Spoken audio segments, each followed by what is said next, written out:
After a long week, Southeast Houston resident America Barrera is looking forward to a quiet night alone.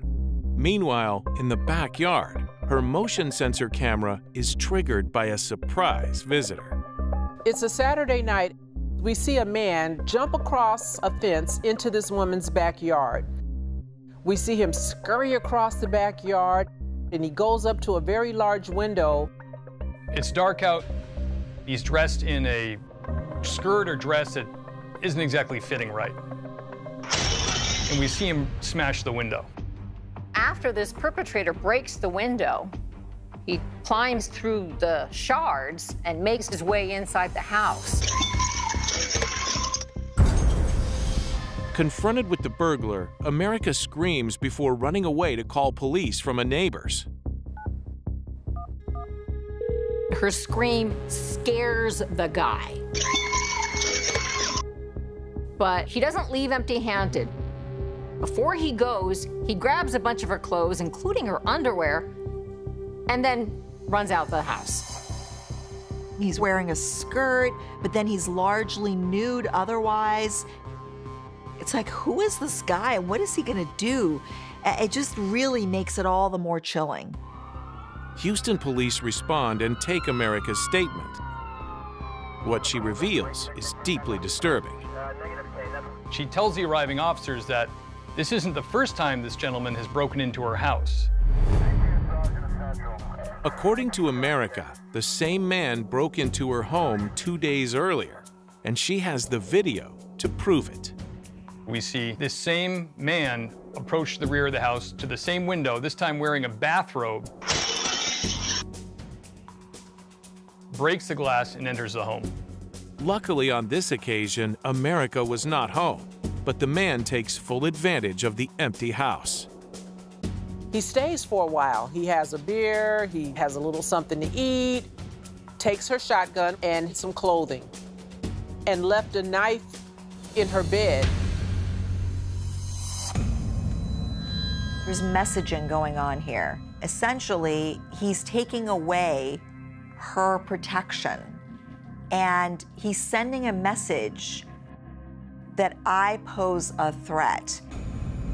Now that this has happened twice with the same perpetrator, you have to wonder, is he obsessed with this woman? Has he been stalking her? Is he watching her at all times? It becomes apparent to the officers that they may know who this individual is, and he's a local transient, a homeless person who frequents that area. America interviews with the local news, but is too afraid to appear on camera. He's roaming around. The cops know he's roaming around. I asked, like, well, if I drive around and I find him and I call you, can you arrest him? And they told me no, because the judge has to sign the warrant. Officers say they think they know who this individual is, and yet he remains at large. I totally feel for this homeowner. I would not feel safe in this home. As inconvenient as it might be, I would seriously consider moving out of this home. There's no stopping him, unless he's finally arrested and is locked up.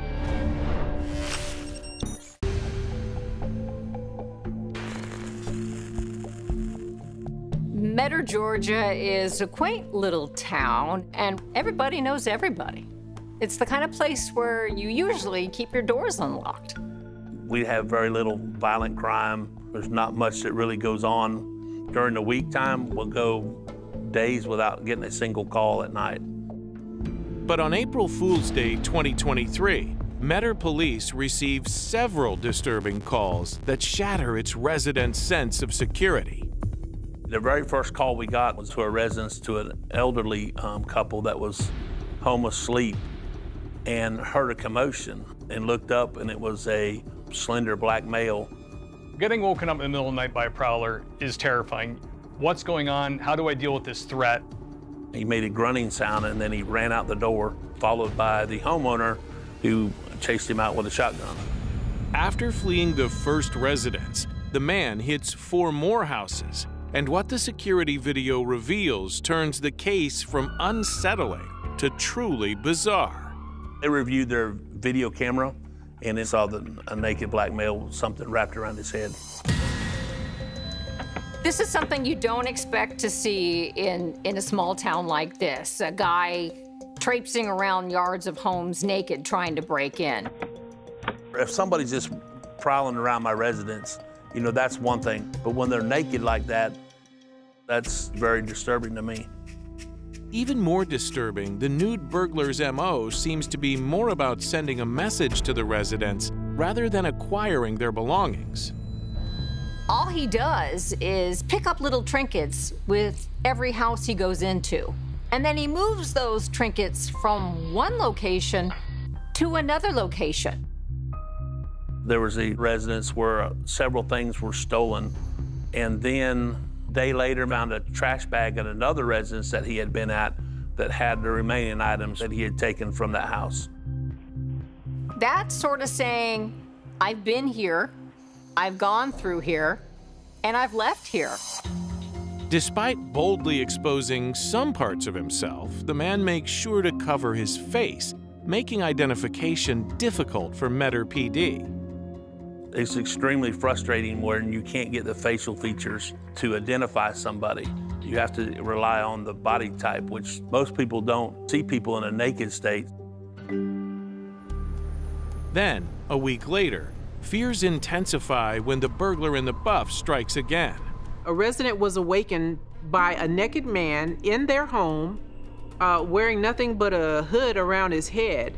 The homeowner armed themselves with a pistol that they kept on the side of the bed and fires off a shot, and that causes the suspect to then run out of the residence. You know, this is a small town community. They don't want problems. So this is definitely gonna put pressure on law enforcement to get this guy off the streets. The million-dollar question for us is, why is he doing this? Why does he keep doing this?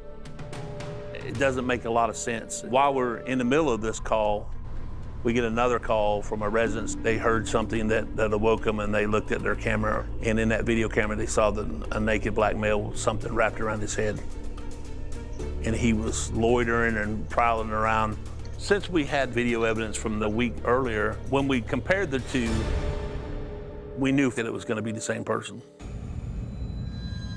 This kind of behavior escalates, and he's starting to feel familiar, and the more he gets to know the landscape, who knows who will be next. Determined to protect their citizens from him, the town's law enforcement sets up a sting. I figured that we needed to take every precaution we could to try to curb this before it got violent.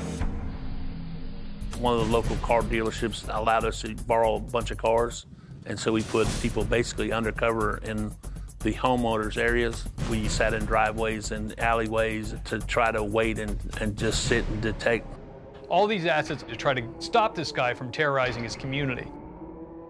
And they never catch him, and it never happens again. But maybe that was the deterrent. The guy very well may have known that there was going to be a big operation to try to catch him, and he could have just thrown in the towel. It's still an active case. Even today, they're still working on a suspect pool. They're conducting interviews, anything that we can get out of this to try to tie somebody to this crime.